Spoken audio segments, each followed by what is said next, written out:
대법원에서 오늘 오전 8시 반에, 그러니까 청문회 개최, 그 자료 제출 요청드린 시간 30분 전에, 다음 거 보여주세요.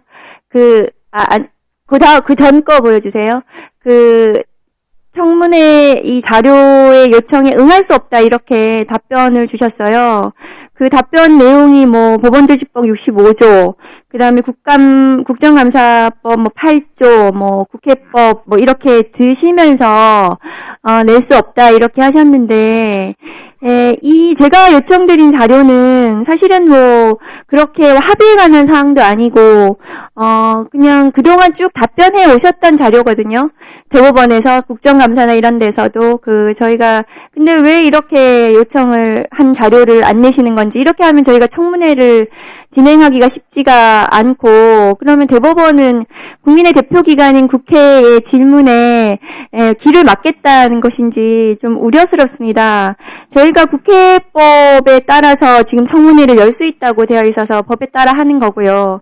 그다음에 국회증감법이 규정하는 바에 따르면 이게 직무상 비밀에 속한다는 이유로 제출을 거부할 수 없다. 이렇게 또 되어 있는 건 알고 계시죠, 대장님. 그런데 이게 또 대법원의 이 조희대 대법원장의 판결이 군사외교 대북관계 국가기밀에 관한 사항이라고 보기는 좀 어렵거든요. 국가 안위에 관한 사항도 아니고요. 그리고 만일에 그 국가기밀에 관한 사항이라 하더라도 5일 전에 소명을 해 주셔야 되는 거거든요, 법상. 근데 5일 전에 소명도 하신 적이 없으세요. 그러면 대법원은 이번 청문회에 비협조적으로 협조하지 않기로 했다 이렇게 봐야 되는 건지 저는 우려스럽습니다. 오늘 이제 사법 내란 특검법이 오늘 법사위 올라와 있습니다. 대법원으로서는 매우 치욕적인 일이라고 저는 생각합니다. 저 뒤에 앉아 계시는 지금 법관들께서도 매우 모욕적으로 생각하실 것 같아요. 왜냐하면은 대법원이 내란 특검을 지금 수사 대상이 된 거거든요. 그러니까 오늘 제가 요청드린 이 자료에 대해서 압수수색이 들어갈 수도 있습니다. 이 자료들을 폐기하거나 하신다면 증거인멸이 되실 수가 있는 겁니다. 자료를 보존을 하시고 이 특검에 대비를 하셔야 된다고 저는 생각을 합니다. 그리고 한 가지 더 말씀드리고 싶은 건 화면을 좀 올려주세요. 저게 지금 천대엽 행정처장님께서 하신 판결문이거든요. 처장님 보시면 저기 천대엽이라고 서명하시고 도장이 찍혀 있는데요. 저렇게 판결문을 하시는 모든 사건들은 주임 판사이시잖아요. 주심 판사. 예. 주심 판사이고 나머지 대법관들도 주임 판사라고 저는 생각을 합니다. 서명과 날인을 한 것은 자기의 사건인 거 아닙니까? 그렇습니다. 모든 전국의 판사와 검사들은 자기 사건에 대해서는 기록을 봐야 합니다. 그렇지 않습니까, 처장님? 그런데 이번에 5월 1일 조희대 대법원에 이재명 후보에 대한 판결을 제대로 받는지 안 받는지가 사실은 지금 무슨 답변인지 제가 모르겠습니다. 말씀드려도 되겠습니까? 예. 두 가지만 말씀을 드리겠습니다. 하나는 제가 또 저희들이 생각하기에 우리 재판과 판사가 사회 소금이 될 수 있는 것은 우리가 국가 권력 기관으로부터 어떤 눈치도 보지 않고 국민의 기본권 보장 그리고 사회적 소수와 약자 인권 보장을 재판을 통해서 이루는 데 있다라고 생각합니다. 헌법도 그런 의미에서 상권 분립과 또 사법부 독립을 통해서 법관이 재판했다는 이유로 그 재판 결과와 재판 과정에 대해서 수사나 또 조사 등의 책임 추궁을 당하는 것은 허용하지 않는 취지라고 저희들은 생각합니다. 이것은 의원님들께서 헌법 45조에서 국회에서의 직무상 발언이나 표결에 대해서 절대적인 면책이 주어지는 것과 비슷하다라고 저희들은 생각합니다. 이런 관점에서 저희들 입장에서는 이런 재판 과정에 또 재판 결론에 관계해서 여러 가지 조사나 수사를 하는 그런 부분들은 제3제사 좀 제고해 주십사라는 그런 간곡한 말씀을 드리고요. 두 번째로 조금 전에 자료 요청 관련해서는 조금 혼선이 있었던 것 같습니다. 왜냐하면은 제가 조금 전에 드린 그런 말씀과 같은 경위로 저희들은 이번 청문회는 물론 위원님께서 이제 보시는 착안하시는 그런 규정에 근거해서 이제 요게 이제 당위성을 설명할 수도 있겠지만 말씀드린 것처럼 저희들 입장에서는 헌법이 보장하는 또 이제 법원조직법이 보장하는 합의과정 비공개라든지 법관의 재판의 독립이라든지 뭐 이런 부분 관련해서 이제 이 부분이 조사와 수사의 대상이 될 수 없다라는 입장이기 때문에 그래서 이제 여러 가지 검토와 고민 끝에 저희들은 이제 이번에 불출석 의견서를 낸 것과 마찬가지로 청문회 관련해서는 자료를 내기는 좀 힘들겠다라는 그런 입장을 오랜 숙고 끝에 정리한 것입니다. 다만 제가 이제 여기 오전에 듣기로는 청문회와 별도로 이제 의안 자료로서 이제 요청을 하신다고 하면은 그러면 저희들이 통상적으로 했던 원칙대로 검토해서 제출할 수는 있다. 이런 이야기를 제가 들었습니다. 그래서 제가 박 의원님 이제 실에서도 제가 이제 그런 취지로 의안 자료로서 요청하는 것 같다는 취지로 제가 전해 들었습니다만은 그 정확한 말씀을 제가 확인해서 그에 따라 조치를 취하도록 하겠습니다. 네. 네, 전데요. 법원행정처 처장께서는 위법한 발언을 계속하고 계십니다. 그 이유를 제가 말씀드리겠습니다. 국회에서의 증언, 감정 등에 관한 법률 제2조 증인 출석 등의 의무, 국회에서의 안건심의 또는 국정감사나 국정조사와 관련하여 보고와 서류 및 해당 기관이 보유한 사진 이하 서류를 한다의 제출을 요구받거나 증인 참고인으로서 출석이나 감정의 요구를 받은 때에는 이 법에 특별한 규정이 있는 경우를 제외하고는 다른 법률에도 불구하고 누구든지 이에 따라야 한다.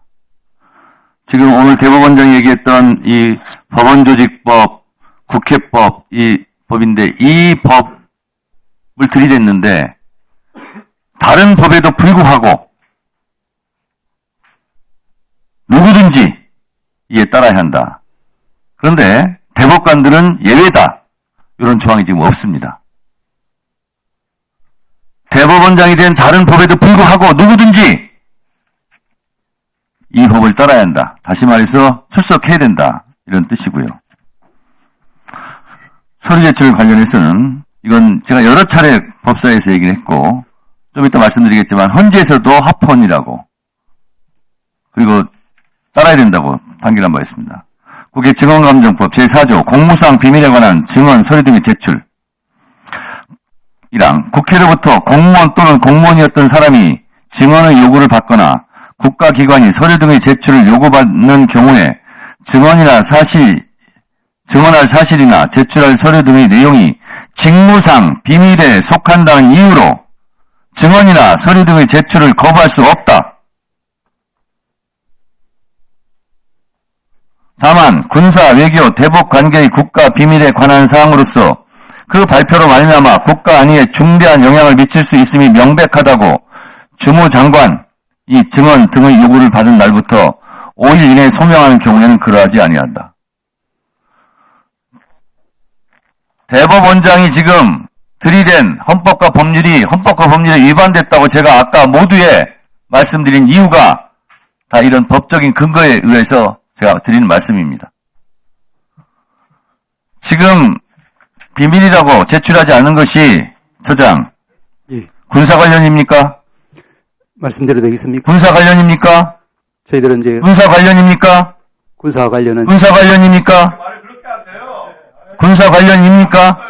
그 부분으로 말씀드린 것은 아니고 군사 부분입니까? 아닙니까? 그것만 말하세요. 예, 그와 관련해서 드린 말씀은 아니라고 말씀을 드리겠습니다. 군사 관련 아니죠? 이제 헌법적인 관점에서 외교 아니죠? 헌법적인 관점, 대북 아니죠? 헌법적인 관점입니다. 그러면 제가 지금 읽어드린 이 법들이 위헌이라는 뜻입니까? 박성재 법무부 장관도 헌법재판소 탄핵심판에서 국회에서 요구한 자료를 제출하지 않은 것은 불법이다 라고 이미 헌법재판소에서 판결했어요. 대법원은 예외입니까? 모든 국민은 법 앞에 평등하다. 단 대법관들은 예외를 한다. 이렇게 헌법조항이 돼 있습니까?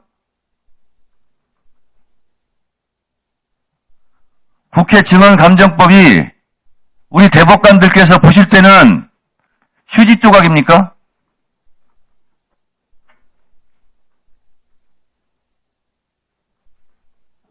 말씀드릴까요?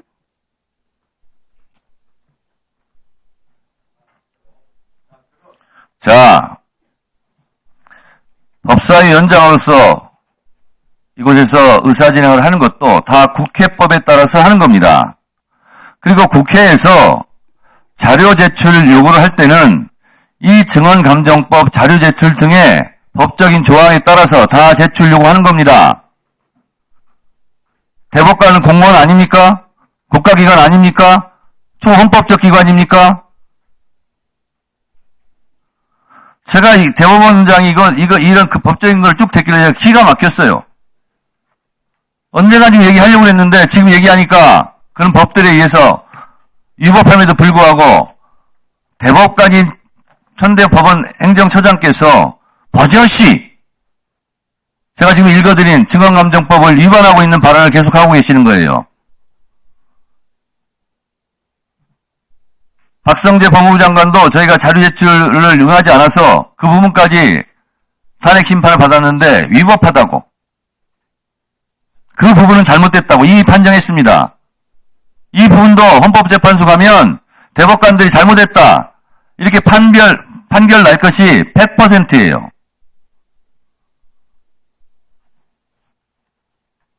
그렇게 특권의식을 가지고 국회 위에 있는 것처럼, 국민 위에 있는 것처럼, 헌법 위에 있는 것처럼 그렇게 하지 마세요.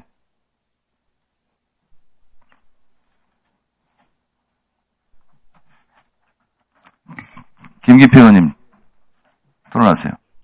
예, 경기도 부천시월 김기표입니다. 행정처장님, 예. 오전에 이름이 나왔으니까 지기현 부장 판사가 룸살롱에 갔다 이런 얘기가 있었는데요.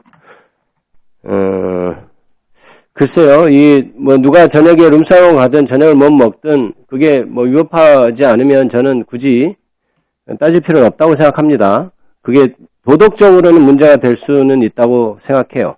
일단은. 그런데, 아까 그 제보를 아까 김영민 의원께서, 정영환 김영민 의원께서 말씀할 때 상대 의원이 명예를 생명처럼 여기는 법관의 의혹 제기는 기본적으로 언제 어디서 누구로부터 어떤 방식으로 의뢰를 받았다는 것인지 증거가 뭔지 밝혀야 한다 이렇게 얘기를 했거든요. 저는 요즘 사법부가 정치 한가운데에 개입하고 대법원이 그래서 위상이 말도 없이 떨어지고 그다음에 법원 전체에 대한 어떤 신뢰가 무너지는 상황이 굉장히 안타깝습니다. 개인적으로 안타깝게 생각해요. 그래서 지기현 판사에 대해서도 그런 의혹 제기가 있으면 사법부에서 알아서 잘 감찰하겠거니 이렇게 생각하고 있는데 상대당 의원이 그런 식으로 얘기하면 저희들도 얘기를 더 할 수밖에 없겠죠. 왜냐하면 그렇게 얘기하면 국민들이 그럴 수 있겠네 이렇게 오해할 수 있으니까요.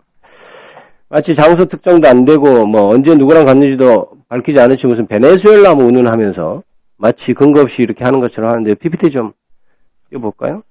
사진 저희가 갖고 있는 저도 사실은 제보를 받았는데 김영민 의원께서 말씀하셔서 굳이 얘기를 안 하려고 했어요. 그런데 그렇게 얘기하니까 제가 지금 위에 가린 겁니다. 저희가 가지고 있는 사진 몇 개만 지금 제시를 해드리는 거예요. 입구는 저렇게 허름해 보여도 서울 강남에 있는 아주 예약제로 운영되는 최고급 룸살롱이라고 합니다.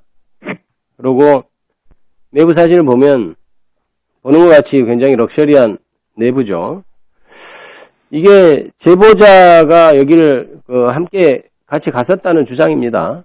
같이 갔었고 사실 다른 사진들 지기현 부장이 거기 갔었다는 사진들은 저희가 이미 가지고 있어요. 그래서 저희가 판단하기에 굉장히 신빙성이 높은 제보구나 이렇게 판단을 해서 아까 오전에 그 정도로 해서 사법부에서 적절히 감찰하고 그러면 되지 않겠나 이렇게 생각을 했던 겁니다. 그런데 자꾸 이것을 그런 식으로 마치 민주당이 무리하게 하는 것처럼 그렇게 얘기하니까 어쩔 수 없이 우리가 보여드리는 거예요. 그리고 아까 얘기했잖아요. 좋아요. 가서 자기 돈 내고 룸사고 가건 자기 돈 내고 소고기 사 먹건 저희는 그거는 도덕적으로야 저는 사실 법관이 룸사고 가는 건 저는 조금 별로입니다. 그러나 그것까지 뭐라고 안 하겠어요. 그런데 이게 같이 간 사람이 직무 관련자입니다. 아주 문제가 되는 직무 관련자. 그리고 그 룸살롱이라고 하는데 이른바 실정법도 어길 수 있는 데 아니겠습니까? 그렇죠? 거기 간 것 자체가 문제가 아니고 그 이후에 룸살롱에서 하는 행동들의 이런 것이 실정법 위반의 소지가 분명히 있고 그 다음에 자기가 자기 돈으로 내지 않고 다른 사람으로부터 접대를 받았다면 그것도 직무 관련자라면, 밀접한 직무 관련자라면 이거는 대단히 문제가 되는 행위 아니겠어요? 어떻게 생각하십니까? 그런 상황이 있어서도 안 되겠지만 그런 일이 또 발생한다고 제가 뭐라고 이야기할 수 없고 굉장히 참담한 상황입니다. 이게 사실은 이 같이 갔던 사람이 이걸 왜 제보를 했냐면 너무 열받아서 했다는 거예요. 내란 속에 풀어주는 거 보고 이럴 수 있나 하면서 제보를 했다고 알려왔습니다. 그래서 제가 보기에 그리고 그때 일시 같은 것도 제보된 사진에 의하면 특정이 저는 된다고 봐요. 그래서 이거는 사법부가 자정기능이 있는지를 한번 살펴볼 문제라고 생각합니다. 그래서 행정처장님도 돌아가시면 본인 직무가 아니라 할지라도 대법원의 아주 사법부의 큰 일이고 하니 잘 살펴서 자정작용이 제대로 일어날 수 있도록 하십시오. 안 그러면 저희가 더 추가로 더 국민들 눈살 찌푸리게 하는 사진이나 이런 걸 공개할 수밖에 없는 거 아니겠습니까? 예, 살펴보도록 하겠습니다. 꼭 잘 살펴보시기 바랍니다. 저는 이 정도로 마치겠습니다. 법원행 처장님. 예, 아까 오전에 대법원장의 취재원 제보 영상에 대해서는 하늘이 두 쪽 나도 그런 일이 없다고 말씀하셨죠? 그렇습니다. 지기현 판사가 룸사롱 간 것도 하늘이 두 쪽 나도 그런 일이 있을 수 없습니까? 제가 우리 대법원장님께 대해서 말씀드린 것은 오전에도 말씀드린 것처럼 지금 지기현 판사 묻고 있습니다. 지기현 룸사롱 간 거. 사실이라면. 저는 우리 대법원장님을 이제 처장으로서 이제 모시면서 그분의 여러 가지 인품이나 또 이런 걸 봤기 때문에 예, 그 얘기는 것이고, 됐고요. 예, 네. 지부장에 대해서는 뭐 제가 드릴 말씀은 따로 없습니다. 따로 없습니까? 예, 자, 만약에 지기현 부장 판사가 이렇게 판사로서 품위를 손상하고 부적절한 행동을 했다면 지기현 판사 룸사롱 가지 마시오 이렇게 말을 법원 행정처에서 할 수 있습니까 없습니까? 그런 이야기할 정도가 아니라 윤리감사실 등 적절한 조치가 이루어질 것으로 그렇습니다. 이런 품위 손상, 이런 부적절한 행동을 하지 마라 하는 것은 법원 행정처에서 할 수 있잖아요. 이것이 판결 개입은 아니죠. 그렇습니다. 그러면 이것은 일단 조사해야 되지 않겠습니까? 아까 우리 김 의원님 말씀 주신 것처럼 돌아가서 잘 살펴보도록 하겠습니다. 돌아가시기 전에 우리 의원들이 갖고 있는 지금 공개하지 않은 정보도 있을 수 있으니 그 정보를 받아서 이거는 즉각 감찰하고 필요하다면 징계 조치해야 되지 않습니까? 예, 여러 자료를 다 살펴보도록 하겠습니다. 만약에 그것이 사실로 밝혀져서 이렇게 부적절한 위법한 행동을 한 지기현 판사라면 윤석열 재판을 계속 할 수 있겠습니까? 지금 이것이 이제 담당 법관에게는 너무나 중요한 결과일 수 있기 때문에 제가 가정적인 상황에서 또 확인도 안 된 상황에서 더 이상 답변을 드리기는 좀 어려운 상황인 걸 양지해 주시기 더 이상 답변하기는 어렵지만 이 정도 되면 감찰, 윤리, 징계 이런 것은 해야 되지 않습니까? 이상권 간사님, 그거는 지금 전대호 처장 도와주는 게 아닙니다. 이런 경우는 벌써 사진이 나갔어요. 그러면 국민들이 다 봤어요. 그랬을 때 법원이 어떻게 조치하느냐 이것도 굉장히 중요한 겁니다. 그래서 지금 동시에 그 입장이 나가야 돼요. 그래서 제가 여쭤보는 겁니다. 도와주는 차원이에요. 자, 행정처장님. 예, 잘 살펴보도록 하겠습니다. 이것이 사실이면 어쨌든 조사하고 감찰하고 뭐 윤리 넘겨서 뭐 징계 같은 것도 할 사안이다 이렇게 생각하시는 거죠? 독립된 기관인 윤리감사실에서 당연히 직무에 따라서 조치할 사항이고 저희들도 나름대로 저희들이 할 수 있는 그런 부분은 살펴보겠습니다. 네. 하여튼 이런 일이 없었으면 좋겠고 그랬으면 좋겠습니다. 다음은 박준태 의원님.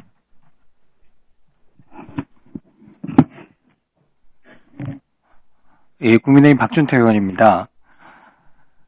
대법원장을 탄핵하겠다고 협박을 하고 국회를 불러서 청문회를 하겠다 그러고 특검법을 발의해서 수사를 하겠다고 합니다. 이건 과거에는 상상도 하지 못하던 일입니다. 그럼 왜 상상도 못하냐? 이런 일 한 번도 없었기 때문에 그렇습니다. 근데 왜 그런 일이 한 번도 없었는데 지금 일어나느냐? 민주당이 압도적인 다수 의석을 가지고 의회를 마음대로 운영하기 때문에 그렇습니다.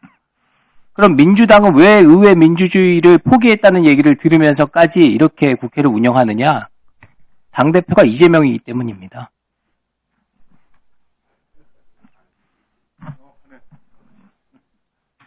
이 모든 게 이재명 때문에 벌어진 일이에요.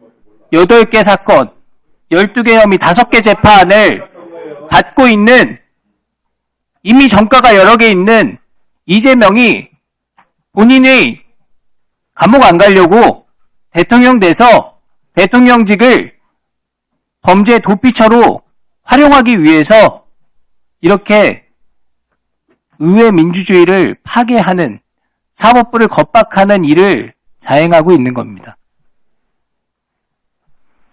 이렇게 국가를 다 어지럽게 하고 국회를 망치더니 이제는 나라 전체를 그냥 망치려고 하고 있는 거예요. 법원행정처장님 윤호중 의원님 아세요? 다시 민주당의 윤호중 의원님 아세요? 예, 성함은 예, 민주당에서 원내대표까지 하셨고요. 지금 선대본부장 하고 계세요. 이분이 이런 말씀을 해요. 사법부의 법봉보다 입법부의 의사봉이 훨씬 강하다는 걸 깨닫게 해주겠다. 이 발언에 대해서 어떻게 생각하십니까? 우리 헌법이 보장하고 있는 상권분립화에서 입법부, 행정부, 사법부가 각자의 권한은 내에서 서로 다른 국가기관을 존중하면서 해나가는 것이 우리 국민의 기본권 보장, 또 국가 발전을 위해서 필요하다고 생각합니다. 그렇습니다. 이 발언은요, 한마디로 사법부를 이재명 발 아래 무릎 꿇리겠다 이런 의도입니다. 심지어 이재명 후보 부인인 김혜경 씨 재판까지 연기해라 이렇게 압박하고 있는 상황입니다. 지금 민주당에서 이재명 후보와 김혜경 헌법 위에 군림하는 절대 존재다 이런 얘기가 나오고 있습니다.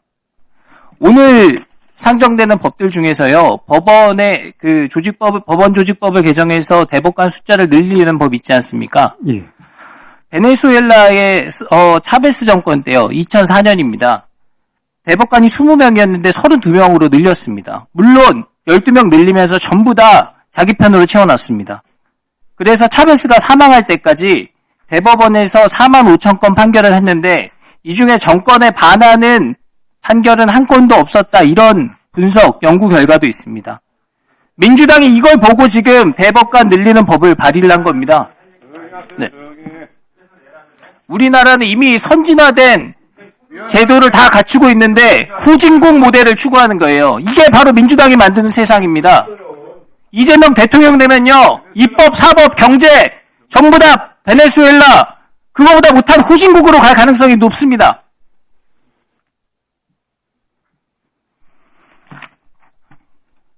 지금 선거운동하고 있는데 그 한복판에 지금 이렇게 사법부를 겁박하는 국회를 열어가지고 대법관들을 국회로 부르고 불출석했다고 온갖 모욕적인 발언을 하고 법원행정처장을 법안 심사한다는 그런 명분으로 이재명 대표에게 잘 보이기 위한 입법, 듣기 좋은 얘기 이런 거 하고 있는 겁니다. 이번 선거는요, 김문수 뽑아가지고 국민한테 권력을 돌려주느냐 아니면은 이재명한테 모든 권력을 다 몰아주느냐 이거를 선택하는 선거가 될 겁니다. 국민 위해서 일할 수 있는 착한 대통령 뽑냐, 자기 위해 가지고 법까지 다 바꾸는 그런 나쁜 대통령 뽑느냐 이거를 판단하는 선거가 될 겁니다. 국민께서 현명하게 판단해 주실 것으로 기대합니다. 마치겠습니다. 네, 수고하셨습니다. 다음 이성인 의원님인데요. 이성인 의원님 아까 청문회 5분은 쓰셨고 대체 토론 5분 지금 하시는 거고요. 일단 청문회 때는 첫 번째 순서에는 5분간은 못 하시는 거 알고 계시죠? 네. 대체 토론 그럼 5분 이성인 의원님 하시기 바랍니다. 예, 전주시의회 국회의원 이성윤입니다. 처장님. 예. 오전에도 그 기겸 부장 얘기가 나왔는데 혹시 확인해 보셨습니까? 말씀드린 바와 같이 제가 점심 먹으면서 이제 들어보기로는 아직 구체적인 그런 자료나 제보는 접수된 상태는 아니라고, 그래서 제가 아까 조금 더 자료가 확보되면은 예. 저희들이 절차를 밟아서 알겠습니다. 예. 기겸 부장이 그 휴가를 갔는지 확인해 달라고 제가 2번을 말씀드렸는데 휴가 갔습니까? 서울 고등에는 물어보니까 그것이 이제 법관 개인의 사생활에 관한 부분이라서 저희들이 답은 줄 수 없다 이런 답변만 들었습니다. 그래요? 저는 재판장을 재판이 2번이나 미뤄지고 2주나 쉬고 이런 거에 대해서 그게 사생활인지는 잘 모르겠습니다. 정말 공무원으로서 이렇게 국민들이 하루하루가 내란수계가 거리를 활보하는 거 보고 불안해하고 있는데 사생활이라 말씀 못 한다? 꼭 확인해 보십시오. 무슨 사생활인지. 저는 이영섭 대법원장이 사직을 했습니다. 사직을 할 때 81년 4월이죠. 뭐라고 했는지 아십니까? 들려주시면 경청하겠습니다. 이영섭 대법원장이 퇴임을 하면서 바로 회한과 오역의 날이었다라고 하면서 그때 사법부를 뭐라고 했냐면요. 관청 부자를 쓴 게 아니고 이렇게 부분 부자를 썼어요. 아십니까? 이영석 전 대법원장이 사법부 한자를 못 써서 그런 게 아니고 정말 행정부의 일개 부처로 전락했다. 이렇게 한 거예요. 당시 김정희 재판 관련해서 내란 목적 살인이 아니고 단순 살인죄다라고 대법관들이 의견을 내자 중앙정보부 끌려가서 맞췄잖아요. 그게 바로 오역과 회한의 역사다. 이렇게 하면서 사법부를 이 관청부자가 아니라 이 부부자를 썼습니다. 그거 아셔요? 그 다음에 김덕주 대법원장 사퇴한 사유 알고 계시죠? 왜 사퇴했습니까? 재산 관련으로 알고 있습니다. 맞습니다. 변호사 시절에 9억 원 상당의 부동산 투기 때문에 그런 거잖아요. 그조차도 부끄러워서 사퇴를 했어요. 또 김영철 전 대법관 사퇴한 거 알고 계시죠? 대법원장님. 87년에 노태우 정권에서 임명을 합니다. 전에 전두환 때 임명받은 대법원장을 다시 재임명하자 젊은 법관들이 일어나가지고 어찌 이런 분을 우리 대법원장으로 임명하느냐라고 반대를 했어요. 그러면서 우리 김영철 대법원장이 뭐라 했습니까? 본인 부덕의 소치다라고 하면서 사직을 했어요. 아십니까? 이렇게 전직 대법원장 세 분이 이렇게 항거하면서 사법권의 독립, 국민들로부터 신뢰를 지키려고 노력했습니다. 그런데 조희대 대법원장은 어떻습니까? 본인 스스로 나서서 선거에 개입하고 정치 판결을 했어요. 국민 주권을 무시하고 선거운동 기간에 이걸 말이죠. 파견성해가지고 사법 쿠데타라는 말을 썼습니다. 이런 상황을 보고 대법원 소속, 법원 소속 판사들이 내부에서조차 이게 이러고도 당신들이 대법관이냐 이런 비아냥을 듣습니다. 적어도요, 김덕주, 김영철, 이영섭 대법원장 시절은 이런 얘기는 안 나왔어요. 처음 나온 얘기입니다. 이러고도 당신들이 대법관이냐. 사장님 이런 말씀 처음 들었죠? 말씀드려도 되겠습니까? 예. 송구스럽지만 위원님 말씀에 제가 동의할 수 없는 것이 이러고도 당신들이 대법관이냐 말을 처음 들었냐 이 말씀이에요. 지난번에도 말씀드린 바와 같이 이번에 이제 법관이 재판을 피할 수 없는 이상 그것이 선거운동 기간 중에 판결. 그러면은 우리 김덕주, 김영철 그리고 이영섭 대법원장님은 뭡니까? 이분들은 적어도 국민들로부터 사법부 신뢰를 지켜서 이렇게 사직을 해가면서 지키려고 노력했어요. 근데 조희대 대법원장님은 스스로 알아서 나서서 자진해서 이렇게 사법부 신뢰를 다 깎아먹고 더군다나 내부에서조차 이렇게 물러나라고 이러고도 당신들이 대법관이냐 말을 비아냥을 듣고도 내부 신뢰를 발언을 해놓고도 왜 사직을 하지 않습니까? 사법부 신뢰는 그렇게 지키는 것이 아닙니다. 사직을 하셔야 돼요. 이렇게 오늘 국민들이 대법원장 그리고 대법관들에게 법원에 국회로 나오라 이렇게 명령했는데도 안 나왔습니다. 앞으로 재판장에 출석하지 않는 피고인들은 어떻게 대할 것입니까? 그 3줄짜리 5줄짜리 간단한 불출석 사유 내고 말이 안 된다 생각합니다. 이렇게도 납득할 수 없는 불출석한 대법관 그리고 대법원장님 국민들은 정말 대법원 개혁해야 된다 이렇게 부르질 것이고 대법원은 강력한 개혁 요구에 직면할 것이다 이렇게 생각합니다. 이상입니다. 처장님. 예. 아무리 대법관이고 판사들이지만 잘못한 건 잘못한 거지 않습니까?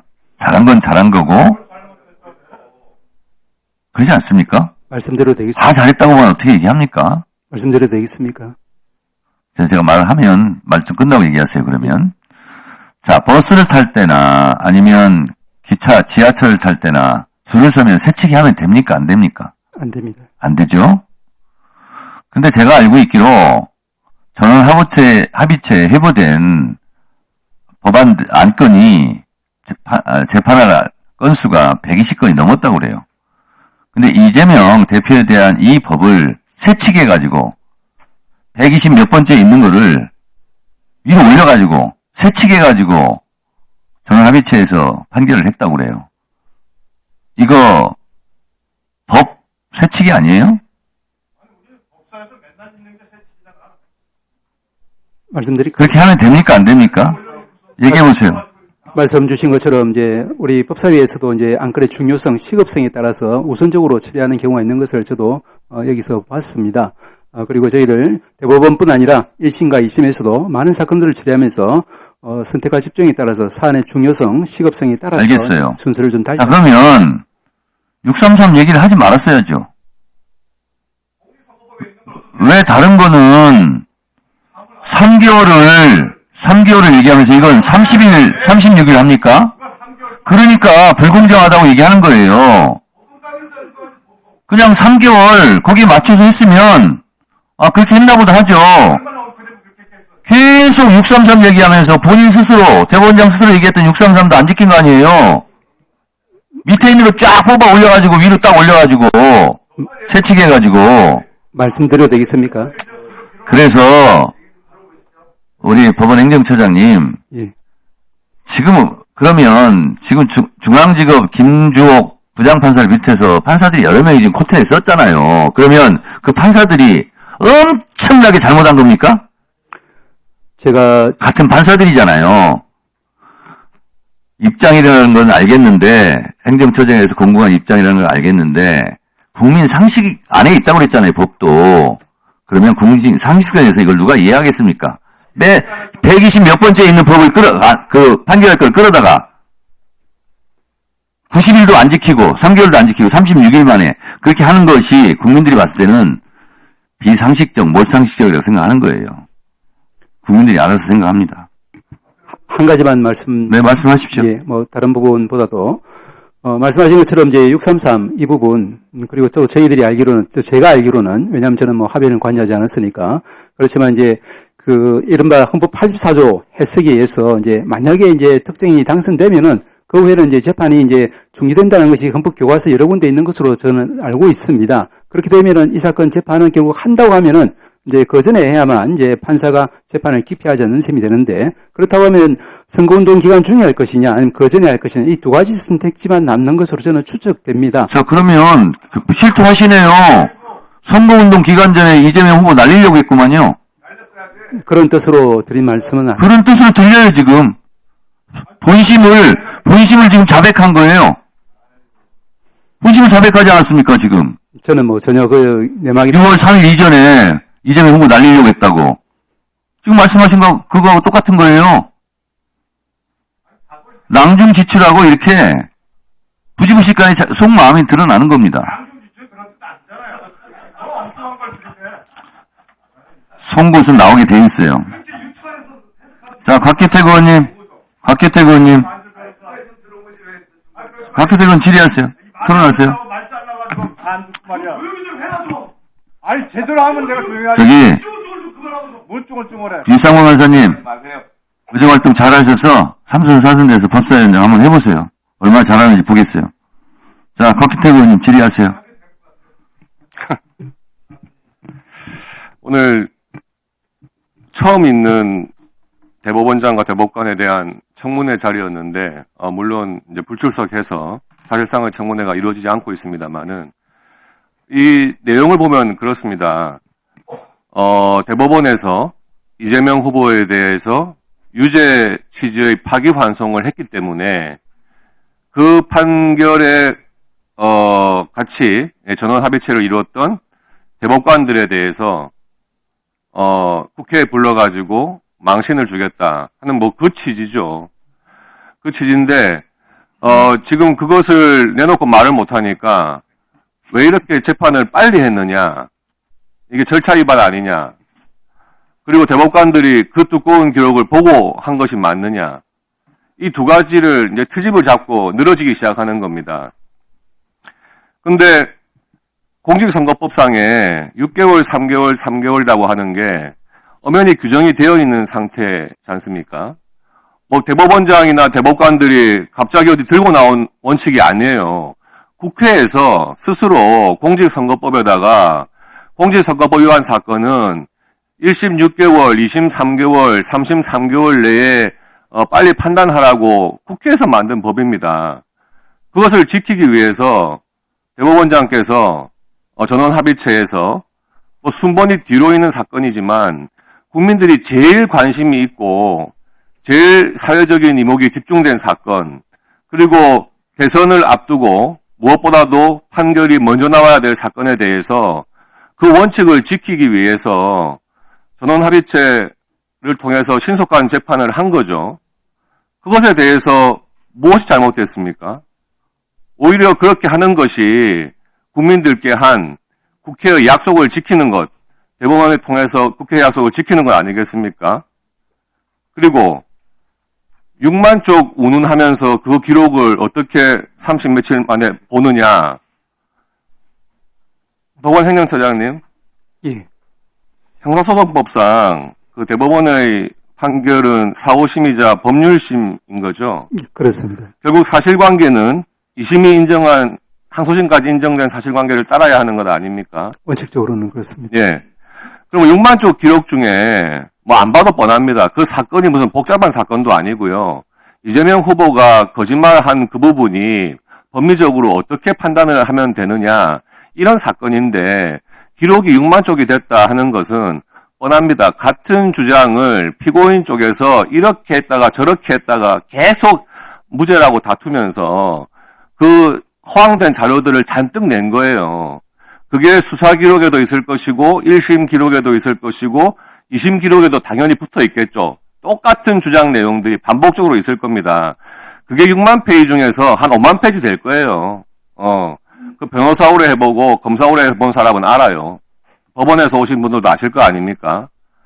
그 내용 중에서 또 사실관계와 관련해서 관련된 기록, 그것도 또 뭐 상당 부분 되겠죠. 그런 것을 빼고 나면 대법관들이 전원합의체 판결을 하기 위해서 봐야 될 기록이라고 하는 것은 제 생각에는 불과 몇백 페이지 정도 아닐까 생각이 됩니다. 그 부분에 대해서 대법관 전원합의체에서 결론을 내리면 되는 겁니다. 그것을 가지고 시간을 끌 필요가 없는 거예요. 오히려 지금 유죄 취지로 파기환송됐다는 말은 이재명 후보에 대해서는 무슨 일이 있어도 유죄가 정해진 겁니다. 공직선거법 위반에 대해서 바뀔 가능성이 없어요. 그러니까 지금 민주당에서 아예 그 법을 바꿔서 행위를 드러내서 공직선거법상의 유죄가 될 수 없도록 하려는 거 아니겠습니까? 그래서 파기환송심에서 딱 멈춰놓고 법을 바꿔가지고 면소로 만들려고, 그 방법밖에 없는 겁니다. 그것을 위해서 지금 민주당에서 벌금을 내놨고요. 또 사법부에 대해서 이제 옥죄는 단계에 들어가는 거죠. 우리 대법원의 최고 지위를 박탈하기 위해서 대법관을 100명씩이나 늘리고 또 재판에 대해서도 헌법소원을 대상으로 하는, 이렇게 만드는 거 아닙니까?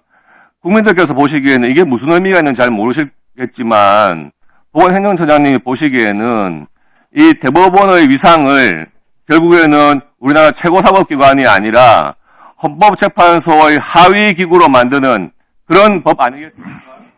말씀드릴까요? 예, 아까 말씀 주신 바와 같이 우리 헌법의 대법원을 이제 최고법원으로 규정하고 있는 그 헌법의 규정하고도 맞지 않다는 말씀을 드릴 수는 있고요. 그리고 조금 전에 말씀 주신 부분 관련해서는 제가 그 사건 심리에는 관여를 전혀 안 했기 때문에 저는 알 수 없는 상황입니다만은, 다만 이제 이 사건의 전화 판결문만 보면은 이른바 해석 기준 관련해서 분절적 해석 기준 내지는 종합적 해석 기준에 관한 법리에 관한 그런 논쟁이 핵심인 것 같습니다. 그럼에도 불구하고 제가 오전에 잠깐 말씀을 드린 바와 같이 이렇게 국민들의 관심이 집중된 중차되는 사건에 있어서는 그것이 설령 대법관이 아니라 대법관이든 일선 법관이든 모두가 그런 사건에 대해서는 이제 다른 어떤 사건보다도 더 이제 치밀하게 또 이제 신중하게 기록을 검토하고 고민할 것이라고 보는 것이 일반 법관들의 경험칙이 맞는 것 같습니다. 그 말씀만 드리겠습니다. 네, 수고했습니다. 다음 박균택 의원님. 처장님, 대법원에서 판결과 관련해 대법원장과 대법관들이 청문회에 나간 전례가 없다라고 판단했다는 내용이 언론 보도에 나옵니다. 예. 그 말씀이 맞습니다. 그런 전례가 없었을 겁니다. 그렇지만 이재명 후보 상고심처럼 진행됐던 재판의 전례도 없는 것 아닙니까? 사건마다 다 독특한 그런 부분이 어쨌든 있습니다. 예. 이게 희대의 사건이 발생했기 때문에 희대의 청문회가 저는 이루어지는 것이라고 그렇게 보는 그 태도가 맞다는 점부터 말씀드리고 질문을 시작하겠습니다. 사법정보화실장이나 대법원 비서실장도 오늘 안 나오겠다고 한 건 맞습니까? 그렇게 저도 들었습니다. 그분들이 판사 신분이죠. 예.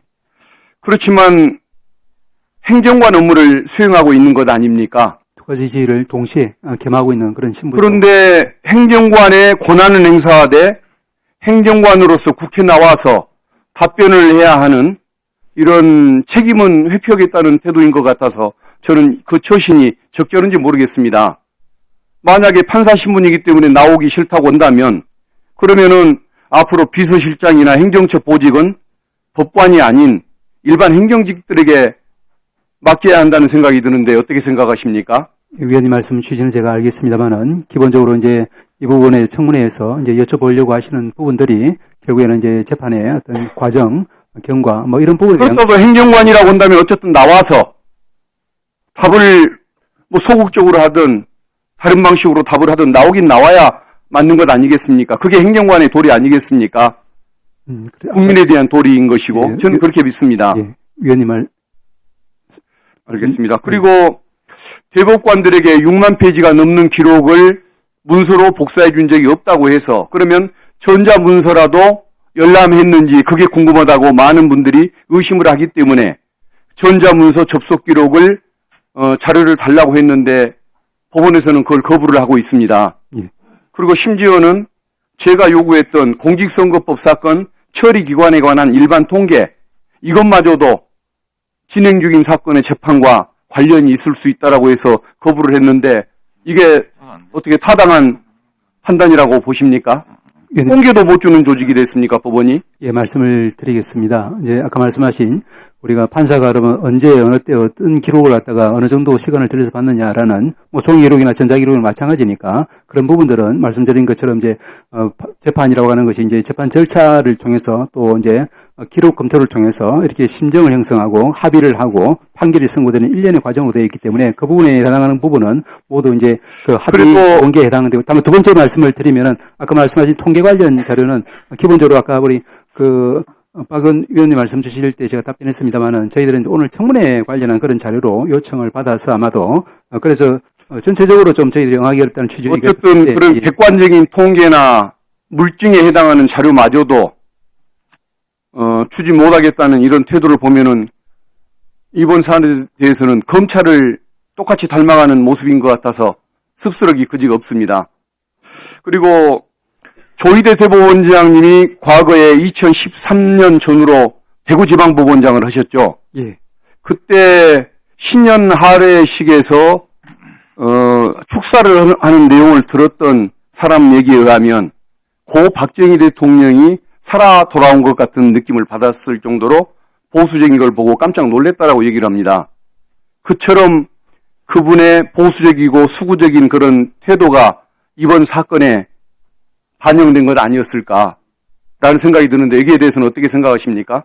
예, 말씀드리겠습니다. 그래서 저도 이제 놀랐던 게 말씀드린 것처럼 아주 오전에 말씀드린 것처럼 제일 위헌적이라는 그런 이제 입장을 제일 먼저 밝힌 분이 대법원장님이고 또한 우리 한덕수 대행께서 헌법재판관 후보자를 서울고등 판사로 지명했을 때 거기에 대해서 단호히 이제 인사발령하지 않는 그런 이제 일단 조치를 취한 것도 그분입니다. 어쨌든 전례 없는 판결로 국민들이 분노하고 있고 법원 구성원들마저도 사퇴 요구 목소리가 나오고 있는데 대법원장님은 사퇴 의향이 없으십니까? 말씀드릴까요? 예. 예. 저는 저를 비롯해서 많은 정부의 법관들이 우려하는 부분은 뭐 어떤 특정 대법원장이나 특정 대법관을 위한 그런 차원이 아니라 우리가 이제 아까도 말씀드린 것처럼 우리가 사회 소금 역할을 하기 위해서는 우리가 이제 어떤 권력으로부터의 위압에도 두려워하지 않고 오로지 재판 과정, 그 재판 결과를 통해서 우리 역할을 해야 되는데 이런 부분들이 이제 사후에 이제 조사 또 수사를 받는 그런 대상으로 전락해버린다고 하면은 누구도 이제 자유롭게 소신껏 권력에 대항해서 우리 국민의 기본권을 보장하는 그런 역할을 할 수 없다는 두려움을 저희들이 가지고 있습니다. 그런 점에서 저희가 입장을 말씀드린 것이라고 이해해 주시면 감사하겠습니다.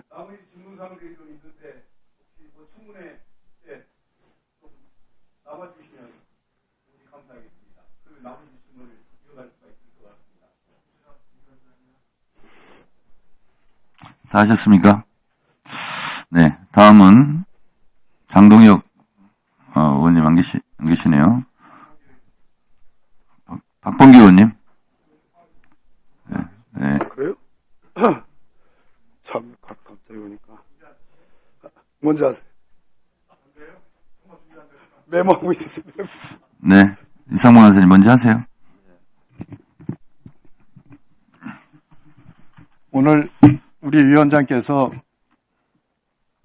이재명 공직선거법 위반 사건에 대해서 빠른 선고를 새치기라고 표현을 하면서 마치 이것이 전혀 법적 근거가 없는 임의로 대법원에서 이 사건만 먼저 판결한 것처럼 말씀을 하세요. 근데 그 새치기 사건, 우리 처장님 여기 이 자리에 와 계시지만 숙려기관 도과되지 않고 민주당이 꼭 처리해야 될 법안들 수많은 일소의 법안이 있음에도 불구하고 우리 수시로 앞당겨가지고 계속 법안 처리하는 걸 다 목격을 하셨지 않습니까? 저는 자연스럽게 느껴졌습니다. 예. 그렇게 자연스럽게 수많은 새치기들이 있었고, 그러나 이것이 우리 말씀하시는 대로, 위원장께서 말씀하시는 대로 국회법에 근거가 있습니다. 자, 그래서 그거에 대해서 저희가 선출을 지켜달라고 요구하지만, 그러나 근거가 있기 때문에 그것이 위법은 아니다라고 말을 하는 겁니다. 마찬가지죠. 지금 이재명의 공선법 위반 사건에 대해서 이 사건은 정말로 국민적 관심도가 높고 중대한 공공의 이해관계가 있는 사건입니다. 그렇다면은 법원에서 이것을 다른 사건보다 우선 처리할 때는 그 충분한 근거를 가지고 전원 합의체로 신속히 배정을 한 거 아니겠어요? 그 근거 규정은 전원 합의체 심의 절차에 한 4개에 따라서 다 판단을 하시고 그게 근거한 거 맞죠? 예. 네, 그렇게 법적 근거를 다 밝혔고 거기에 대해서 전혀 위법성은 없다는 것은 자신하십니까? 그렇습니다. 네. 자, 결국은 지금 논란이 되는 것은 제일 중요한 건 그겁니다. 그럼 이재명의 공선법 위반 허위사실 유포가 그럼 죄가 없는 것을 유죄로 선고했느냐? 누구도 그 얘기는 안 해요. 아무도 그 얘기를 안 합니다. 민주당에서도. 그건 건드리질 않아요. 왜냐하면 그 건드리면 외려 더 큰 문제가 되니까. 그 법원 판결을 아예 부정하는 거니까 말을 안 합니다. 그래서 제일 중요한 건 그거 아니겠어요? 대법원에서 무죄를 유죄로 선고했다든지 그게 더 큰 문제 아니겠어요? 그러나 그 판단에 대해서는 아무도 이의제기를 안 합니다. 저는 그러고 나서 소위 말해서 메신저를 공격하기 시작을 하고 있어요. 그러면서 왜 평소에 하지 않던 것처럼 평소에 하지 않던 그런 절차를 신속하게 처리했냐를 가지고 시비를 걸고 그것이 마치 법원이 사법 쿠데타를 일으켰다는 비난을 하면서 사실 법원의 신뢰성을 현저히 지금 떨어뜨리고 있습니다. 이게 대한민국에서 큰 불행이죠. 그러나 그와 함께 지금 아시다시피 대법원장을 탄핵하겠다. 또 특검을 하겠다. 거기다 청문회를 하겠다고 하면서 정말로 거칠고 포압적으로 지금 법원을 압박하고 강압을 하고 있습니다. 그러면서 오늘 이 자리에 지금 여러 의원님들이 말을 합니다. 대법원장 사퇴하라고. 이것이 민주당이 이 판결을 보고 있는 시각입니다. 그러나 그걸로 부족해가지고 오늘 공직선거법 허위사실 공표에서 행위의 허위사실 공표에 대해서는 처벌 대상으로 배제하는 그 법안을 행안위에서도 일방 통과시켰고 여기서도 우리 국민의힘 의원들이 강력한 반대에도 불구하고 또 표결로 일방 통과시켰습니다. 이건 무슨 얘기인가 하면 법원에서 유죄 취지 파기 환송이 되면서 유죄 확정이 될 것이 명확해지자 법으로서 그 판결의 효력을 없애겠다는 겁니다. 만일 이 법안이 실행이 되면 결국은 어떻게 처리되죠? 결국 이재명의 행위의 허위사실 공표 행위는 면소로밖에 갈 수가 없지 않습니까? 그렇죠? 행위시법을 적용하나 신법에서 형이 감경되거나 처벌이 면제되는 경우에는 신법 적용이 되지 않습니까? 그렇습니다. 이거는 이재명을 구하기 위해서 법원의 판결도 무력화시키는 거고 또 입법을 통해서 이재명이 완전히 사법적 리스크를 벗어나게 만드는 이재명을 위한 법입니다. 이 법에 대해서 당연히 반대를 할 수밖에 없고 국민들도 그걸 다 아십니다. 그럼에도 불구하고 자기들의 그 목적을 숨기기 위해서 마치 대법원에서 이 판결을 의도적으로 이재명을 낙마시키기 위한 그런 걸로 선고했다며 법원을 호도하고 있는 이것이 바로 하베스의 베네딕트나 의회에서의 모습이 지금 수십 년 뒤에 대한민국에서 자행되고 있는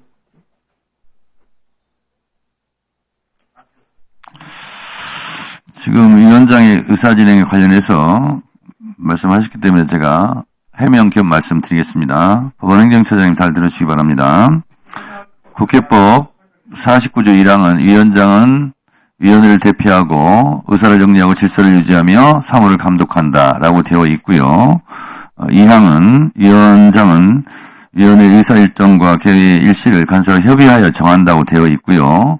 52조 2항에는요. 위원장이 필요하다고 인정할 때 법사위원회를 개회할 수 있습니다. 그리고 국회법 59조에 의해서 숙려기간이 되지 않은 것은 의결로서 상정할 수 있습니다. 이렇게 법적 근거에 의해서 하고 있는데 대법원장은 120몇 번째에 있었던 이재명 대표의 공직선거법을 첫 번째로 올려서 한 그런 법적 근거를 지금부터 말씀해 주시기 바랍니다. 저희 대법원 심리 절차 내규 등에 따르면은 내기 몇 조 몇 항입니까? 곧 제출하겠습니다. 꼭 이렇게 돼. 지금 말씀해 주세요. 네, 그 법적 근거를 두루뭉술하게 얘기하지 마시고 법적인 근거 몇 조 몇 항인지 지금 말씀해 주세요. 나중에 그 부분은 정확하게 정리해서 왜 나중에 얘기합니까? 지금 왜 얘기 못합니까? 취지를 말씀드리겠습니다. 개요를. 아니 그렇게 얘기하시면 국민들이 납득을 못하죠. 저는 국회법 몇 조 몇 항이라고 지금 다 말씀드렸잖아요. 근데 왜 법원행정처장은 저보다 법에 대해서는 100배를 더 아시는 분이 법적인 근거 조항을 말을 못합니까? 현장에서 바로 제가 혹시라도 지금 그럼 뒤에 있는 분들 빨리 협조를 구하세요.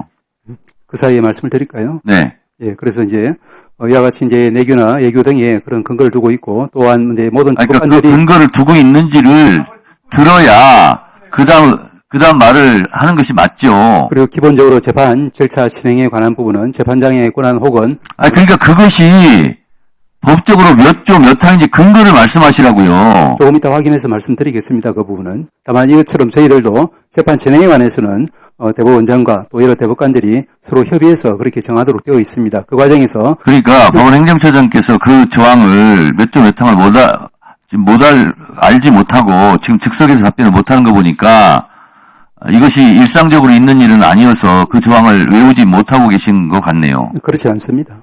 말씀 못하시잖아요 지금. 다시 말씀드리지만 지금 말씀 못하시잖아요. 의 중요성이나 시급성 등에 따라서 소장님 예. 그 말씀을 오전 내내 하셨어요.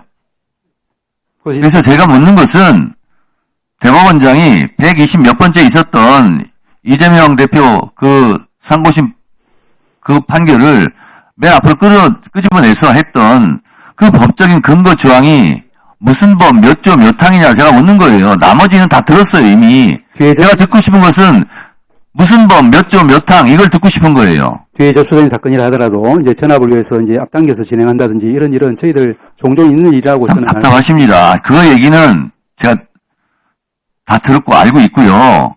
제가 그 근거 조항 무슨 법 몇 조 몇 항 그 내용을 알고 싶은 겁니다. 예, 그 부분은 조금 이따 말씀드리겠습니다. 예, 그러시죠. 박범계 변호사님. 네.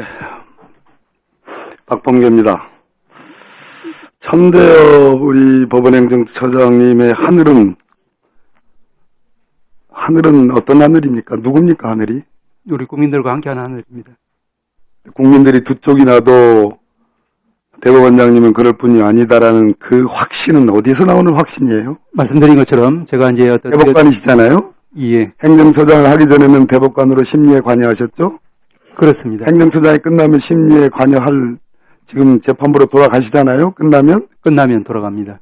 그런데 우리 행정처장이 저는 비교적 합리적인 분으로 알고 있고 특히 형사법의 대가로 알고 있는데 하늘이 두 쪽 나는, 즉 국민이 두 쪽 나는 그 신념, 확신, 그것은 무엇에서 기인합니까? 제가 아까 바로 그 점이 이번 대법원 전합체에 투영이 됐다면 그것은 오류일 수 있는 거죠.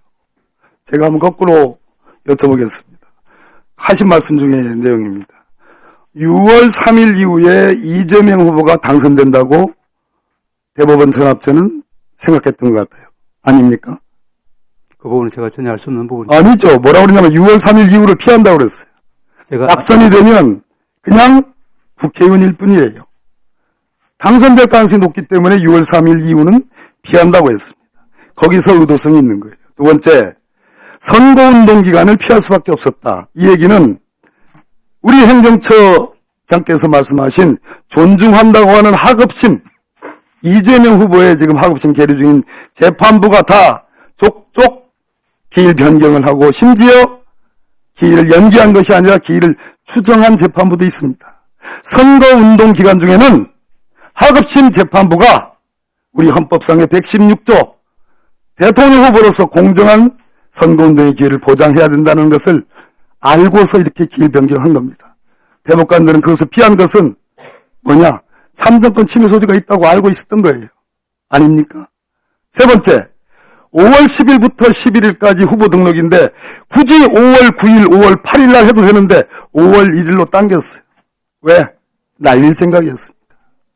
날릴 생각이었어요. 그래서 민주당에게 후보조차도 없는 국민의힘 단독 후보만 있는 대선은 그것은 차마 안 되겠다 싶어서 후보 변경, 상실된 이재명 후보를 대신한 후보 교체 시간을 주려고 5월 1일로 당긴 거예요. 이게 의도성입니다.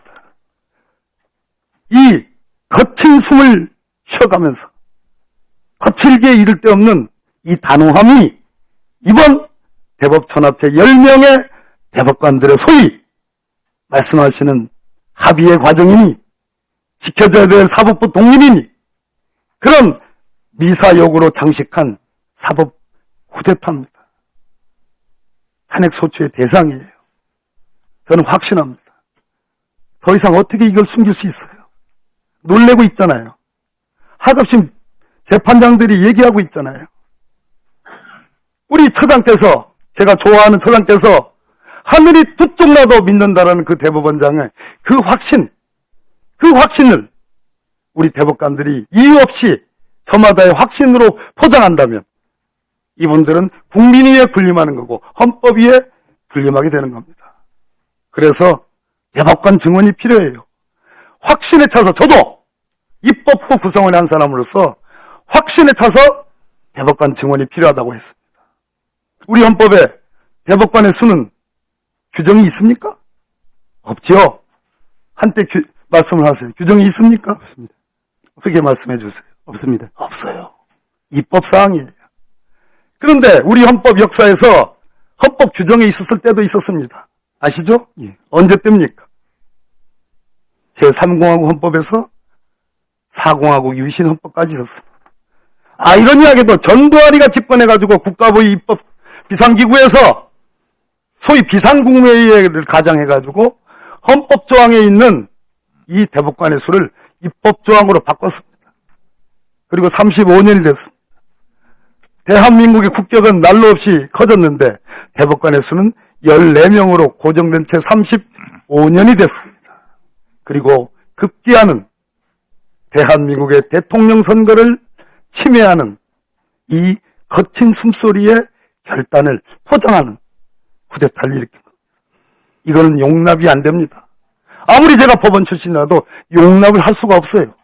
이 점에 대해서 처장께서 한번 합당한 답변을 주시기 바랍니다. 예, 말씀드린 것처럼 이제 제가 그와 같은 발언을 한 것은 우리 대법원장께서 조금 전에도 말씀드렸지만 이제 예전에 긴급조치 등을 사건을 재판해서 그런지 모르겠지만 이런 비상계엄의 위헌성에 대해서 두 차례에 걸쳐서 지적을 하고 또한 한덕수 대행의 그 재판관 지명에 대해서 응하지 않았던 이제 이런 부분들을 보면서 저는 이제 이분이 이제 우리 헌법을 철저히 지키려고 하는 분이다라는 그런 확신이 있기 때문에 제가 말씀을 드린 것입니다. 네, 수고했습니다. 박지원 의원님. 네, 박지원입니다. 보건 행정처장님, 예. 제가 가장 오랫동안 법사위원을 해봤지만은 이번처럼 사법부가 대법원이 의원들로부터 비난받는 것 처음입니다. 처음 당해보시죠? 우리는 사법부의 개혁을 스스로 조희대 대법원장께서 불러드렸다, 이렇게 생각을 합니다. 물론 26일 예정된 법관 대표자 회의를 주시합니다. 만약 여기에서 법관들이 국민이 생각하지 않았던 그러한 결론을 낸다고 하면은 다시 한번 들끓게 될 겁니다. 무슨 말씀인지 아시겠어요? 이번에 오늘 보도된 바에 의하면은 여론조사에서 조희대 대법원장 사퇴 공감한다가 48.6%입니다. 비공감 46.2%입니다. 48대 46 비슷비슷한 것 같지만은 명예와 존경의 대상인 대법원장이 사퇴가 더 많다 하는 것은 법관 대표자 회의가 어떤 결론을 내려야 될 것인가 하는 것을 국민들이 가르쳐주고 있다고 생각하는데 어떻게 생각하십니까? 아까도 말씀드렸지만, 저는 이제 특정 대법관이나 대법원장을 비호하는 그런 차원이 아니라 우리가 이제 재판 관련해서 이와 같이 이제 책임, 추궁 내지는 신변의 어떤 변화 이런 부분은 이제 우리 모든 법관들이 정말로 사법부 독립하에서 맡은 바 소명을 다함에 있어서 중대한 장애가 되기 때문에 그 점에 있어서 저와 많은 법관들이 우려하고 있다는 그 말씀을 다시 드리겠습니다. 물은 위에서 아래로 흐르고요. 동쪽에 뜨는 새를 대법원장이라고 해서 서쪽으로 끌고 가서 뜨게 할 수 없습니다. 만고불변의 진리예요. 국민의 뜻이 가장 중요하다는 겁니다.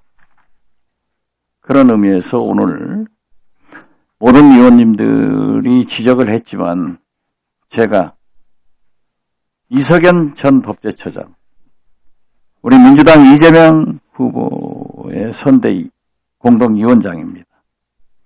오늘 아침 위원장 회의에서 하신 발언록에 너무나 감명적이기 때문에 그 내용을 공유하면서 제 의사를 표시하겠습니다.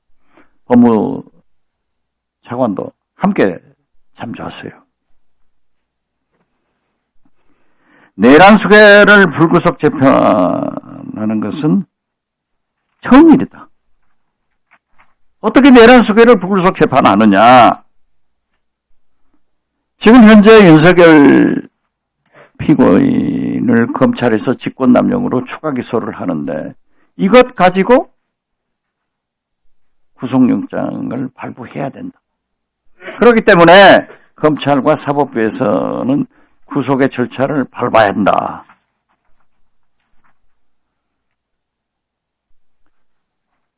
김영년 전 국방장관들, 현역 군인들의 재판은 비공개 재판하는데 이건 국민의 알 권리를 현저하게 침해하고 있다. 이미 헌법재판소에서 내란으로 판결된 내용을 무엇을 숨기려고 하느냐.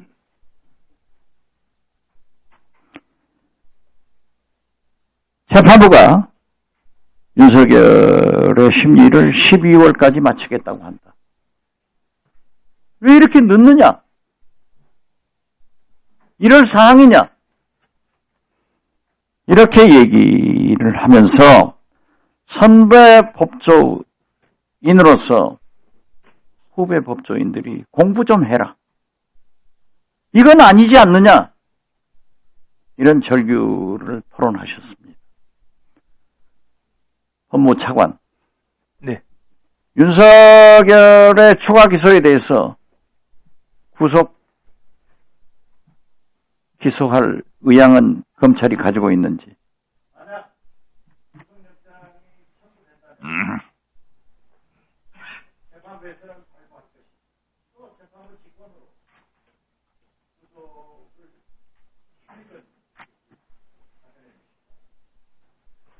네, 기소된 이후에 피고인 신병에 대한 권한은 재판부에 있습니다. 그래서 위원님께서 말씀하신 그 부분 관련해서는 재판부에서 판단할 것으로 생각하고 있습니다.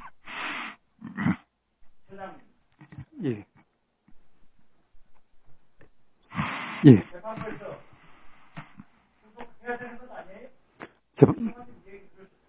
재판상이라서 제가 일선 법관의 재판 진행에 대해서 존중할 수밖에 없기 때문에 적절하게 재판부가 잘 판단할 것이라고 믿습니다. 그렇기 때문에 우리 국민들이 혹시 나는 거예요. 그렇기 때문에 조희대 대법원장 48%가 사퇴하라는 거예요. 그렇게 해서 재판부에서 결정한다. 이렇게 하면은 국민들이 말해요. 그래서 26일 법관 대표자회의 제대로 아시겠죠? 예. 네, 수고하셨습니다. 저도 그럼 5분간 토론하도록 하겠습니다. 처장님, 예. 법원 판결은 공정해야 되겠죠? 그렇습니다. 그리고 또 공정해 보이도록 노력해야 되겠죠? 공정의 외관도 중요하다고 그렇습니다. 합니다. 그러면 평균에서 많이 벗어나면 불공정하다고 국민들이 인식하겠죠? 평균에 가까우면 공정해 보인다고 인식하겠죠? 그렇지 않습니까? 사안에 따라서 여러 가지 다른 좋습니다. 측면이 있기 때문에 최근 10년간 공직선거법 관련 상고심에 소요된 평균 기간은 305일이었습니다. 10년간 그렇습니다. 2023년 김명수 대법원장 체제에서 공직선거법 상고심 처리 소요 기간은 80일이었습니다. 근데 조희대 대법원장 체제에서는 평균 260일이 걸렸습니다. 아니 본인이 633 계속 강조하면서 오히려 김명수 대법원장 시절보다 훨씬 많이 기간이 늘어났어요. 조희대 대법원장으로서는 입이 10개라도 할 말이 없는 거죠. 자, 그런데 21대 총선 이후 공직선거법 위반으로 기소된 국회의원 27명 중 확정된 26명의 상고심 선고에 걸린 평균 기간은 119일이었어요. 그런데 이재명 대표에 대해서만 상고심만 유독 단 34일이에요. 조희대 대법원 체제에서 보면 7배가 빨랐어요. 조희대 대법원장 체제에 상고심 처리 기간 260일이었는데 이재명 대표만 34일이에요. 공정하다고 생각할까요? 7배가 빨랐다니까요? 이러니까 국민들이 불공정하다고 대선에 개입하려고 검은 의도를 가지고 사법 쿠데타를 일으켰다. 범란을 일으켰다. 그러니 조희대 대법원장은 희대의 난을 일으켰다. 그러니 사퇴해야 된다. 이렇게 많은 국민들이 주장하는 거예요. 국민들의 뇌까지 지배할 생각 하지 마세요.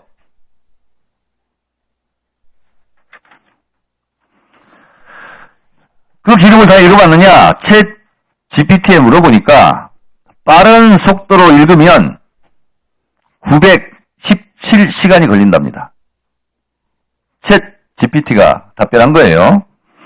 쉬지 않고 읽으면 38일 걸린답니다. 하루에 3시간씩 꾸준히 읽으면 한 15개월 걸린다는 거예요.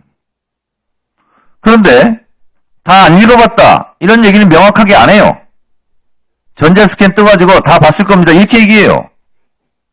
그거를 국민들이 믿을 것 같습니까? 안 믿을 것 같습니까? 안 믿겠죠. 그러면 지금처럼 빨리 할 수 있음에도 불구하고 저희들 대법원장 체제에서는 왜 상고심 처리 기간을 260일이나 끌었을까요? 참 이상해요. 왜 이재명 대표에게만 예외입니까?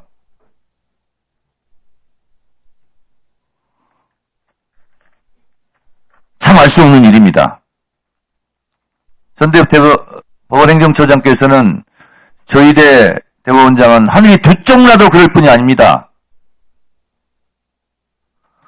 하늘이 두 쪽 나지 않을지는 모르겠지만 국민들은 두 쪽이 났어요. 조희대 대법원장을 두둔하는 사람이 있을 거고 당장 사퇴해라, 대법원장 자격 없다, 이렇게 생각하는 국민들이 훨씬 많고, 그리고 법원 판사들도 두 쪽이 났어요.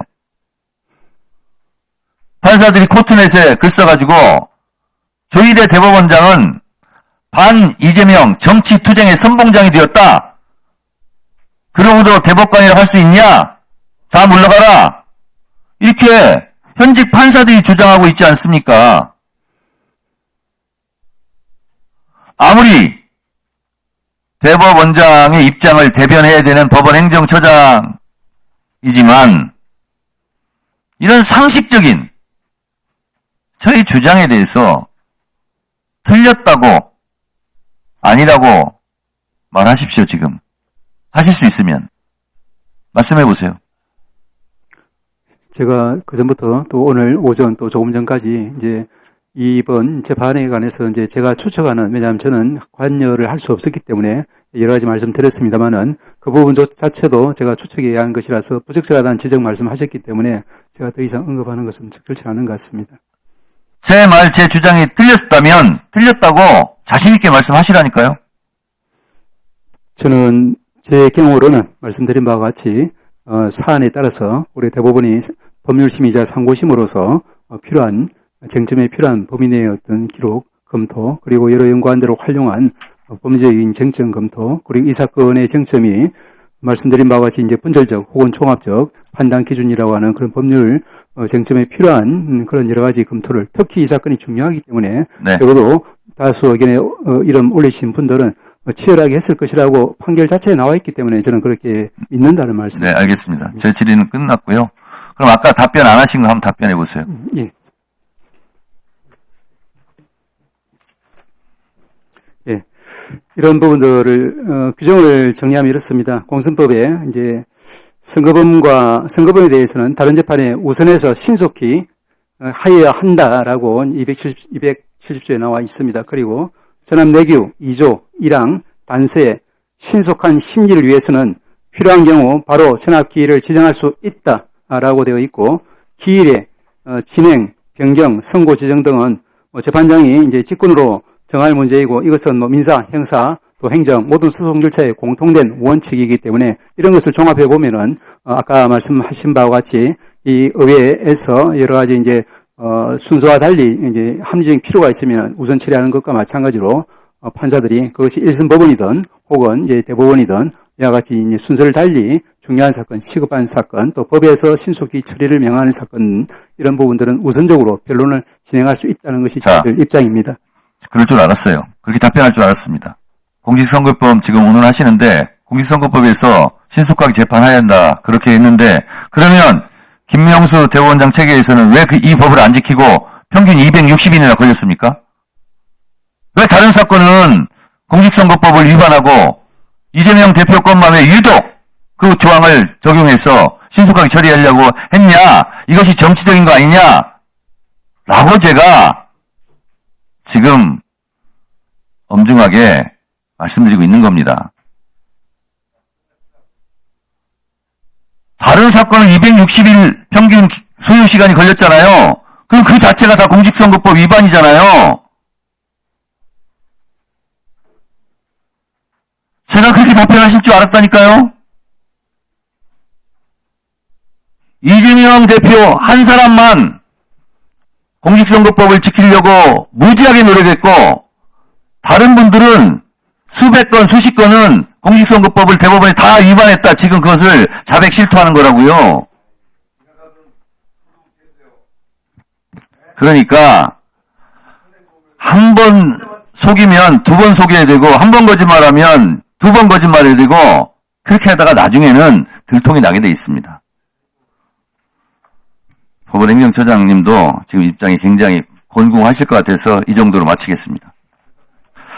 더 이상 토론하실 위원님이 안 계시면 대체 토론을 종결하고 소위원회에 회부하도록 하겠습니다. 자, 토론 종결하시는데 다 동의하시죠? 네.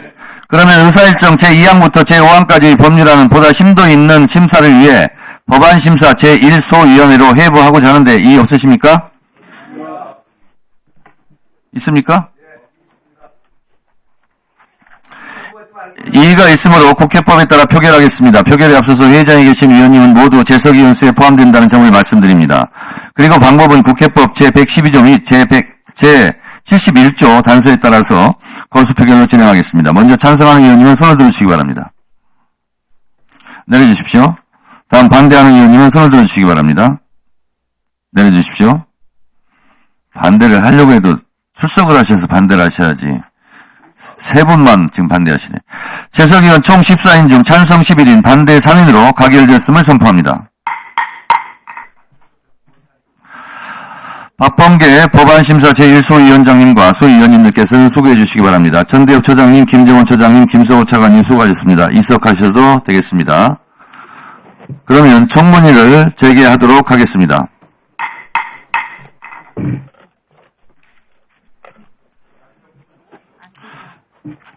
잠시 10분간 정리하도록 하겠습니다.